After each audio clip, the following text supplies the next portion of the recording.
thank you to everybody who followed along with the build. There's a few of you guys out there that followed along, I think, the whole time, which, thank you. It was a long journey.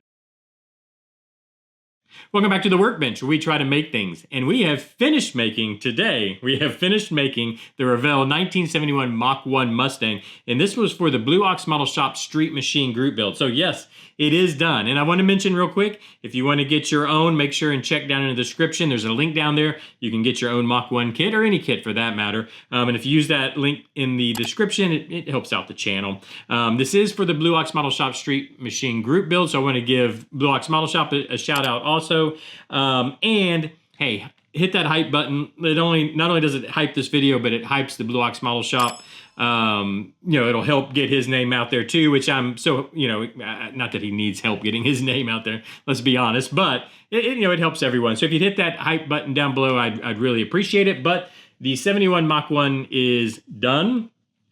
I mean, it's as done as I'm going to get it, and I'm happy with it. If you're new to this build, if this is the first time you've been here, this is my first attempt at, I guess we would say, a highly detailed model build. So a model build that's not the equivalent of an 8-year-old. So I actually decided, let's actually build a model like an adult, and this is pretty much what I came up with. And what the plan is, at the end, I'm going to give a bunch of beauty shots so you get a lot better look at this. And I have some other ideas for those beauty shots also, so stick around for that. But I was just going to give a quick overview. So we put the motor out of the Chipfoose FD100. It's a Roush motor. We put this Roush motor in it, kind of shoved it in it along with wiring it, all the plumbing. We've got a battery in there. What all did we do, actually? So we ran wiring looms down each side so that we could feed the wires to all the different solenoids and whatnot, along with where's my little pointer? Along with an alternator we put in it. We wired up a distributor. It's got a throttle linkage. It's got fuel line, all that stuff. So basically everything that I could think of, we went ahead and did in the engine bay.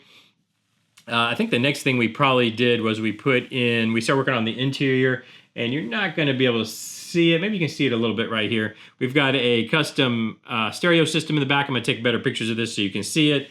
So that's all custom. We have wheels that came off of a Mercedes-Benz that are now put in. I found the Dremel so we can do the back. We could put the back wheels in. I could Dremel down the back wheels and be able to get them in. The Dremel was in one of the kitchen cupboards. I'm not making this up. Apparently my wife just put it away. I leave things laying around and she just shoves them places, and it got shoved into a kitchen cupboard. So it took me a while to find it.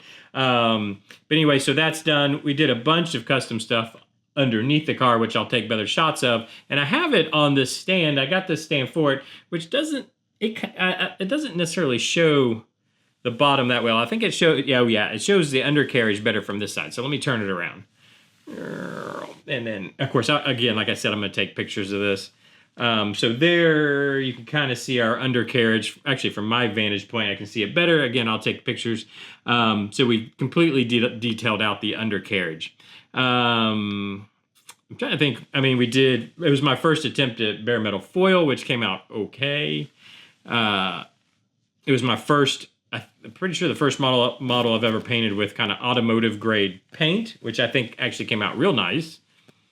Which that's probably the one thing that I've painted cars before, so I'm wasn't too concerned about that. But I had never done it on this small scale, and it actually looks very nice. I do want to mention, before we move on to just getting a bunch of better photos of this, while putting the wheels on, I did knock off both rear view mirrors and one door handle. So those have been glued back on, and I did not do it on purpose. I knew those were the last things I should put on. I put them on anyways, and I did knock them off, but they have been reattached. But anyways, what I think I'm going to do, I'm going to take a bunch of photos of this. I think I'm going to clean it up a little bit better too. Then I'll get a bunch of kind of what I would call beauty shots, get some close photos of it, do a little something here at the end. But I think this is it. This is the 71 Mach 1 Mustang for the Blue Ox Model Shop Street Machine group build. Thank you to everybody who followed along with the build. There's a few of you guys out there that followed along, I think, the whole time, which, thank you. It was a long journey, so thank you very much. I had a lot of fun with it. I learned a lot, and that's what was most important to me. And maybe some of you guys learned a little something along the way too. And I appreciate the input down in the comment section that I got from a lot of you guys, because that has was very helpful for me, and I think it's helpful for others. So thank you very much for that. But anyways, let me get to it. I'm going to take a bunch of photos. I'll just do a montage at the end. And again, I just want to say thank you, like, subscribe, hype, comment. I don't know, do all those things you do on YouTube, and I'll see you tomorrow. Bye-bye.